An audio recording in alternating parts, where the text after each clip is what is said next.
ایک دفعہ حضور علیہ الصلوۃ والسلام فجر کی نماز پڑھ کے باہر نکلے تو باہر دیکھا بھیڑیے کی قطار لگی ہوئی ہے۔ ایک قطار کے اندر 100 بھیڑیے بیٹھے ہیں۔ تو حضور علیہ الصلوۃ والسلام کو دیکھ کر وہ اپنی زبان میں بات کرنے لگے، وہ کرنے لگے۔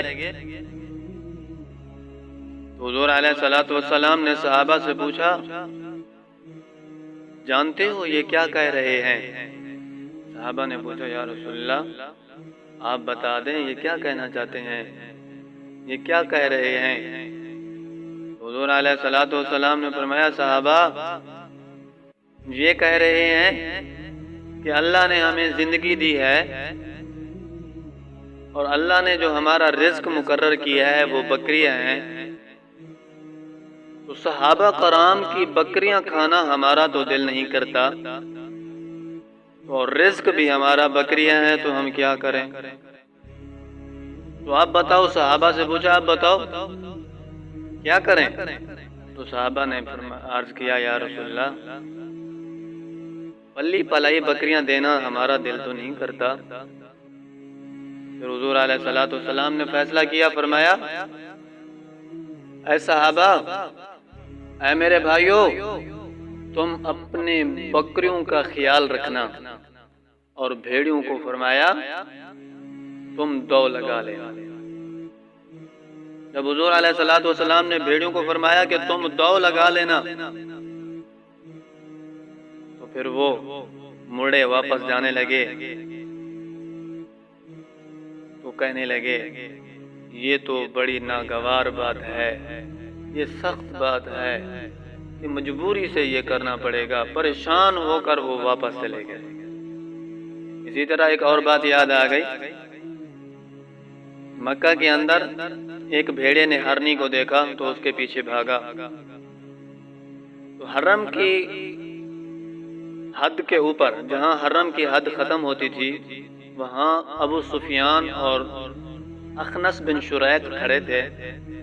تو بھیڑیا ہرنی کو بھگائے آ رہا ہے، اس کے پیچھے بھاگ رہا ہے۔ ہرنی حرم کے حدود کے اندر داخل ہونے لگی تو بھیڑیے نے جمپ لگایا کہ حرم کے حدود میں داخل ہونے سے پہلے اس کو پکڑ لوں۔ جب ہرنی نے اپنی اگلی 2 ٹانگیں حرم کے حدود میں داخل کر لیں تو بھیڑیے نے اپنی ٹانگیں اکٹھی کر لیں، بالکل اکٹھی کر لیں کہ تاکہ میں حرم کے اندر داخل نہ ہو جاؤں۔ تو یہ ابو سفیان اور اخنس بن شریق دیکھ رہے تھے۔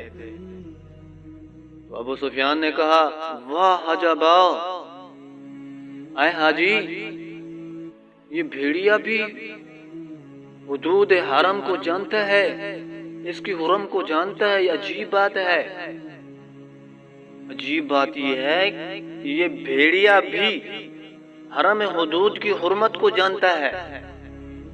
تو اللہ نے بھیڑیا کو زبان دی، وہ اپنا منہ اس طرف کر کے ابو سفیان کی طرف کر کے کہنے لگا، اس سے تو عجیب بات یہ ہے، زیادہ عجیب بات یہ ہے کہ اللہ کا نبی تمہیں جنت کی طرف بلاتا ہے، تم جہنم کی طرف جا رہے ہو۔ تو ابو سفیان اخنس بن شریق کو کہنے لگے، کسی کو بات یہ نہ بتانا، اگر لوگوں کو اس بات کا پتہ چل گیا تو وہ سارے کلمہ پڑھنا شروع کر دیں گے، وہ مسلمان ہو جائیں گے۔ ایک دفعہ حضور علیہ الصلوۃ والسلام اپنے صحابہ کے ساتھ بیٹھے تھے، مجلس لگی ہوئی تھی، وہاں سے ایک بدو گزرا، گوہ شکار کر کے لے کے جا رہا تھا۔ وہ گوہ کھاتے تھے، بڑے شوق سے اس کا شکار کرتے تھے۔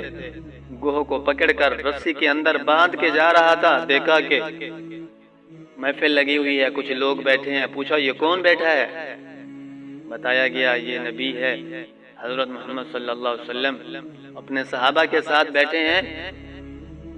اس بدو نے سوچا کہ آج بڑا موقع ہے، حضور علیہ الصلوۃ والسلام کے پاس گیا، اپنی گوہ کو رسی سے نکالا، آگے ڈال دیا، کہنے لگا، اگر آپ نبی ہیں تو یہ مری ہوئی گوہ اگر ایمان لائے تجھ پر تو میں تجھ پر ایمان لاؤں گی، اگر یہ لاؤں گا، اگر یہ تجھ پر ایمان نہ لائی تو میں تجھ پر ایمان نہیں لاؤں گا۔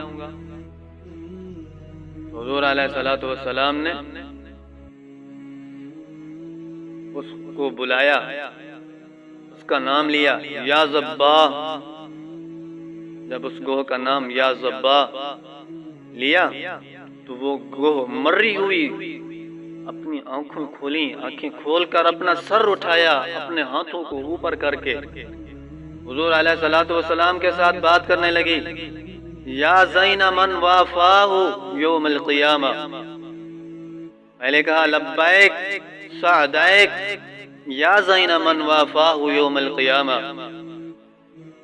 گو نے کہا حاضر ہوں، لبیک حاضر ہوں، سعدیک حاضر ہوں۔ اور آگے جو اس نے لقب دیا نا حضور علیہ الصلوۃ والسلام کو، کمال کر دیا۔ کیا کہا؟ قیامت کا دن ہولناک ہے، خطرناک ہے، بڑا ڈراونا ہے، لیکن قیامت کے دن جب وہاں آپ حاضر ہوں گے تو وہ دن بھی خوبصورت بن جائے گا۔